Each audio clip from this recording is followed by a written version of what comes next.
The Kremlin said on Thursday that comments on nuclear weapons that Russian President Vladimir Putin made in an interview with state media did not constitute a threat to use them, and accused the U.S. of deliberately taking the remarks out of context.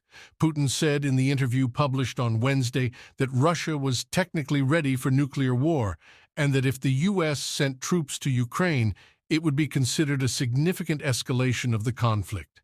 Commenting on Putin's words, White House spokesperson Karine Jean-Pierre told reporters that Washington understood that the Russian leader was restating Moscow's nuclear doctrine, but accused Russia of deploying reckless and irresponsible nuclear rhetoric throughout the Ukraine conflict. Kremlin spokesman Dmitry Peskov said on Thursday that Putin had merely been answering a journalist's questions on the subject and restating the already well-known circumstances in which Russia would theoretically be forced to use nuclear weapons.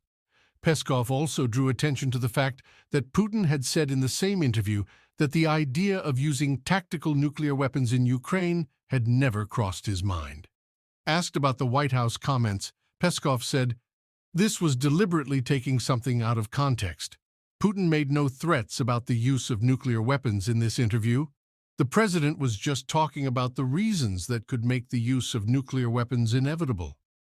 These are the reasons that are stated in our relevant documents, which are well known throughout the world."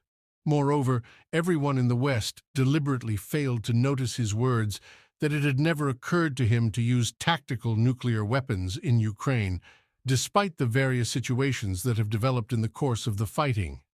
This is a deliberate distortion of the context and an unwillingness to hear President Putin.